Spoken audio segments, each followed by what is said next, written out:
Semuanya yang hadir di tempat ini, mungkin saya tidak menggelegar dalam berpidato, tetapi saya hanya bercerita bahwa bangsa dan negara ini lahir dari keringat pemikiran anak-anak muda di masa lampau.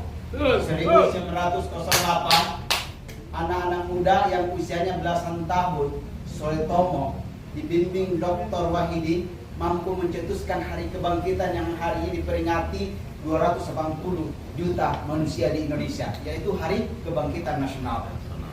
20 tahun kemudian, Sumpah Pemuda digagas oleh anak-anak muda yang usianya di bawah 25 tahun. Waktu itu Muhammad Yamin ya, usianya 25 tahun. Kemudian Soegondo usianya 23 tahun sebagai ketua panitia berhasil membuat sebuah kata Indonesia. Tanah air satu, bahasa satu, tumpah darah air satu, dengan kata-kata apa? Indonesia. Bahkan W.R. Supratman usianya 23 tahun mampu menciptakan sebuah lagu yang hari ini senantiasa dinyanyikan sebagai lagu kebangsaan.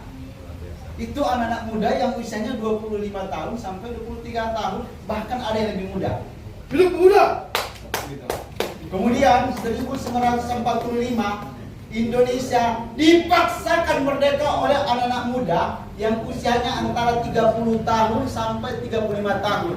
Bahkan ada yang di bawah 30 tahun yang memaksa Soekarno untuk mendeklarasikan kemerdekaan kita 17 Agustus 1945. Anak-anak muda pada waktu itu bukan hanya idealis secara gerakan, tetapi revolusioner, juga memahami tentang geopolitik dunia. Di saat orang-orang tua belum memahami geopolitik, anak-anak muda sudah mengetahui bahwa Kaisar Jepang sudah mengarah. Hari ini kita berkumpul di sini kalau memang kita disiapkan untuk menjadi pemimpin pahami geopolitik. Karena perubahan situasi dunia akan mempengaruhi situasi dalam negeri kita. Pahami tentang situasi negara, pahami tentang politik negara, ekonomi, budaya dan sebagainya. Tapi jangan pernah lupakan jiwa-jiwa revolusioner harus hadir dalam diri kita. Gitu. Karena anak muda Sumpah Pemuda itu jiwanya revolusioner. 1945 revolusioner. Anak muda yang berjuang 1965 juga jiwa-jiwa revolusioner. Angkatan 77 juga jiwa revolusioner. Angkatan 98 juga revolusioner. Kalau lihat rentetan setiap peristiwa ini adalah runtut usianya rata-rata 20 tahun. Artinya apa? Setiap 20 tahun ada sebuah gerakan revolusioner. Gitu. Setiap 20 tahun. Soeharto berkuasa 31 tahun. Sekarang pasca reformasi belum ada gerakan revolusioner. Artinya apa? Dalam hitung-hitungan geopolitik ini akan terjadi sebuah perubahan dunia. Dalam hitung-hitungan politik, pemerintah harus mengantisipasi. Ini bisa terjadi turbulasi politik. Gitu. Rusia, Ukraina sudah lama berperang. Pada hakikatnya itu perang dunia. Kemudian Hamas sekelas ormas mampu melahirkan sebuah peperangan wilayah. Akhirnya berperanglah Iran dan kekuatan geopolitik dunia. Sekarang di depan mata kita, Taiwan sama Cina. Taiwan sudah ditimbun senjata oleh dari Amerika. Filipina juga sudah ditimbun senjata oleh Amerika. Kemudian negara-negara di sampingnya sudah ditimbun senjata. Artinya apa? Perang di depan mata kita sudah terlihat. 18 pangkalan militer Amerika dan negara-negara common law sekarang mengunci negara kita. Artinya perang di depan mata. Ketika meletus perang ini, pasti kita semua akan berdampak. Ekonomi makro akan tumbang. Jadi jangan sombong orang-orang kaya sekarang.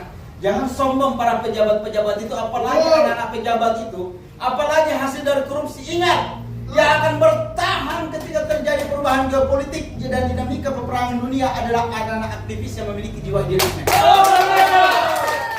Jadi kita ingatkan, hei anak-anak BEM, hei para ketum-ketum organisasi, jangan engkau gadaikan pragmatismemu. Kenapa? Kalau kau gadaikan pragmatismemu, yakin dan percaya perubahan geopolitik engkau akan dicatat dalam sejarah bahwa engkau adalah orang yang menjual idealismemu dengan saat. Maka dari itu saya tanya kepada kita semua, apakah kita siap menyambut perubahan dunia ini? Siap! Kalau siap, maka kita harus memiliki jiwa-jiwa revolusioner. Apakah kita memiliki jiwa revolusioner? Miliki! Siap melakukan revolusi di negeri ini? Ya! Melawan para koruptor? Ya! Siap melawan para koruptor? Melawan para judul-judul? Ya! Pecat para menteri-menteri yang tidak bisa bekerja? Siap! Para wamen-wamen yang tidak bisa bekerja? Siap! Para komisaris-komisaris yang hanya memiliki Siap!